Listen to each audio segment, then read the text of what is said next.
Está cada vez mais comum ouvir mulheres se dizendo feministas. Mas a grande maioria não conhece a verdadeira origem, o significado e as reais intenções desse movimento.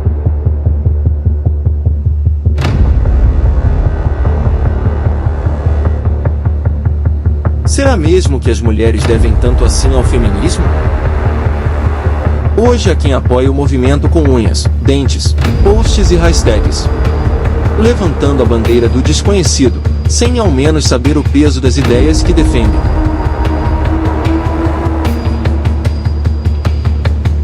Esse lado você não vê nas notícias, nos programas de TV, ou nas estampas de camisetas. Não está nas redes sociais, nos palcos ou nos discursos de artistas. Ela não vira hashtag, e muito menos viraliza.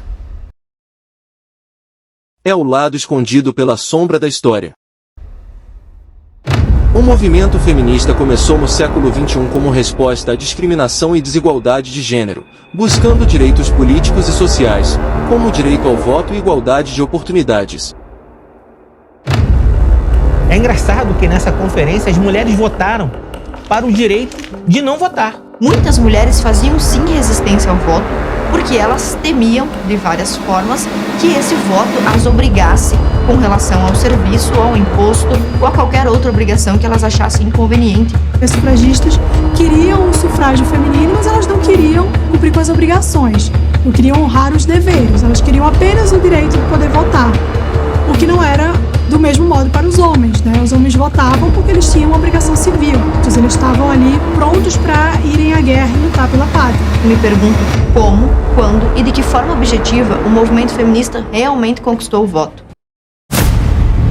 E uma das grandes falácias do movimento feminista quanto à emancipação da mulher é a ideia muito vendida, muito difundida, de que foi o feminismo que conquistou para a mulher a inserção no mercado de trabalho. Essa é uma das falácias mais famosas. Quando você lê feministas e as feministas dizem que as mulheres não trabalhavam, não tinham acesso ao trabalho, é uma grande mentira. As mulheres desde sempre trabalharam, sempre. Imagine que as pessoas viviam em zona rural, então a maioria das famílias viviam da agricultura familiar. Cada pessoa, conforme a sua faixa etária, a sua força física, tinha uma função dentro dessa família. Durante toda a antiguidade, durante toda a Idade Média e parte da Idade Moderna, só não trabalhavam os nobres, os ricos, os poderosos. Não trabalhar era um privilégio. O que não existia na época? Um acesso ao trabalho fora de casa. Mas por quê? Porque o trabalho ele era em casa. A Revolução Industrial trouxe, na verdade, para as mulheres um acesso às fábricas.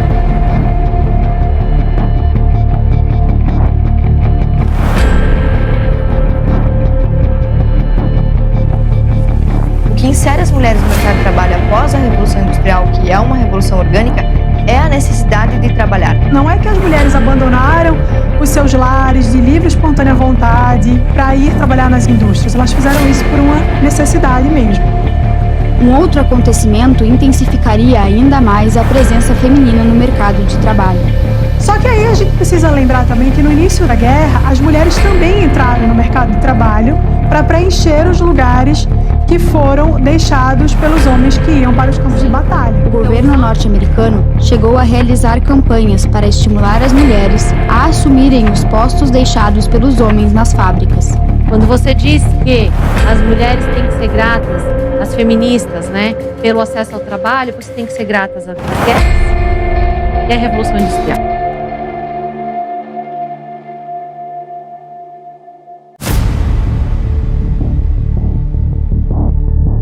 Após a Revolução Industrial, há uma grande transformação nas relações de trabalho, inclusive nos modos de produção. Qual é esta grande transformação? A mulher e o homem e a criança, que antes visavam sempre o bem-estar da família, agora são atomizados a uma nova relação de trabalho e isso transforma também as relações familiares. Nesse momento, a gente já começa a perceber um tipo de narrativa que influencia todo o movimento feminista até hoje. E qual é? Que a família é em si um núcleo de opressão dessa mulher. A mulher que se relaciona com o homem, ela o faz porque ela está sendo oprimida. E vai encontrar, inclusive, isso na principal obra assinada por Engels, mas que foi escrita por Marx, que vai falar da família, da propriedade privada, do Estado. E vai ali tem uma historinha sobre a família como a primeira opressora.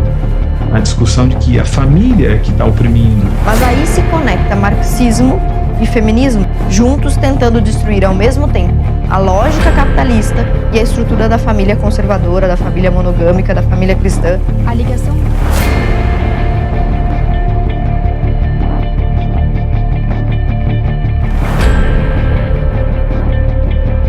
Simone de Beauvoir é uma das maiores referências do movimento feminista.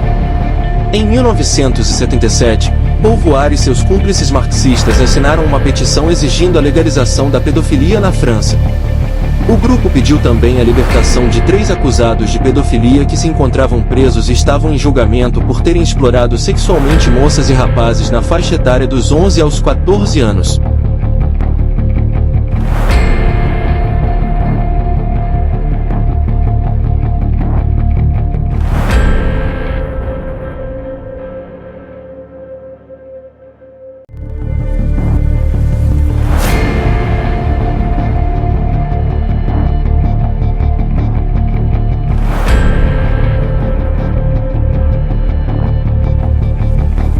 Se eu, por conta dessa liberdade sexual, me envolvi numa relação sem compromisso, por consequência eu engravidei, eu não vou assumir a responsabilidade de gerar e cuidar daquela vida. Para mim é muito mais fácil abortar.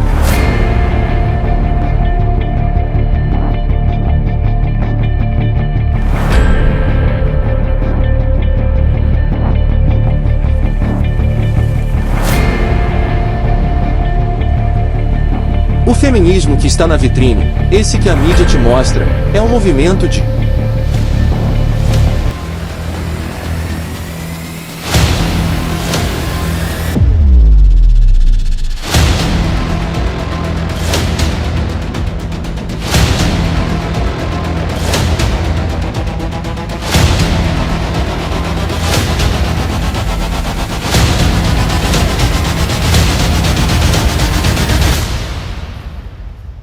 A palavra de Deus nos oferece uma visão preciosa sobre o papel fundamental que as mulheres desempenham na vida, na fé e na sociedade.